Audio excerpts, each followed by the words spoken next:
শিক্ষা প্রতিষ্ঠানে হিজাব ব্যবহারের নিষেধাজ্ঞা তুলে নিল কর্ণাটক সরকার। বিগত বিজেপি সরকার রাজ্যের স্কুল কলেজে হিজাব পরে প্রবেশ নিষিদ্ধ ঘোষণা করেছিল। রাজ্য সরকারের সেই নির্দেশের বিরুদ্ধে প্রতিবাদে সরব হয় বিরোধীরাও। বিগত সরকারের সেই বিতর্কিত ফরমান প্রত্যাহিত করে নতুন করে বিজ্ঞপ্তি জারি কংগ্রেস প্রশাসনের। কর্ণাটকে সমস্ত শিক্ষা প্রতিষ্ঠানে হিজাব নিষিদ্ধ ঘোষণা করেছিল বিগত বাসবরাজ মুম্বাইয়ের বিজেপি সরকার।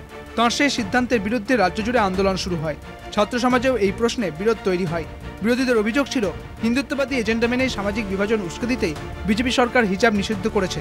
শুধু প্রশাসনিক স্তরে ঘোষণায় নয়, গেরুয়া বাহিনী পথে নেমে হিজাব বিরোধী বিক্ষোভের নামে হামলা চালায়। এই ঘটনায় আক্রান্ত হয়েছিলেন অন্যতম প্রতিবাদী পড়ুয়া মুস্কান খান। জয় শ্রীরাম ধ্বনি দিয়ে গেরুয়া বাহিনীর হাতে মুস্কানের নিগ্রহের ছবি সামাজিক মাধ্যমে ভাইরাল হওয়ায় দেশ জুড়ে বিতর্ক তৈরি হয়। ঘটনাচক্রে পাক জঙ্গি বাহিনী আল কায়দার প্রধান মুস্কানের সাহসিকতার প্রশংসা করে সোশ্যাল মিডিয়ায় বার্তা দিয়েছিল। তা নিয়ে মুস্কানের বিরুদ্ধে বিজেপি পাক যোগের অভিযোগ তুলে প্রচার করে। বিধানসভা ভোটে এই মুস্কান ইস্যুতে কংগ্রেসকে বিধে প্রচার চালিয়েছিল বিজেপি। রাজনৈতিক বিশ্লেষকদের মতে মেরুকরণের উদ্দেশ্যে বিজেপির সেই উদ্যোগ ভোটের ময়দানে ধাক্কা খায়।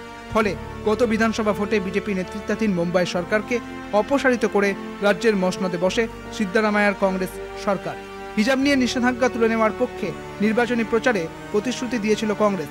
সেই অনুসারে মুখ্যমন্ত্রী সিদ্দারামাইয়া হিজাব নিষিদ্ধকরণে বিগত সরকারের নির্দেশ বাতিল করে দেন।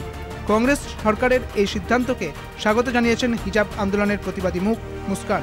তিনি বলেছিলেন, হিজাব পরে ক্লাস করতে না পারলে পড়াশোনা ছেড়ে দিতে বাধ্য হবেন।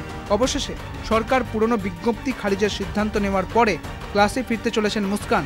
তিনি জানান, তার মতো বেশ কিছু পড়ুয়াও সরকারি এই ফরমানের জেরে পড়াশোনা স্থগিত করে দিয়েছিল। এবার তারা ফের স্কুল, কলেজ বা বিশ্ববিদ্যালয়মুখী হতে পারবেন। কলকাতা টিভি।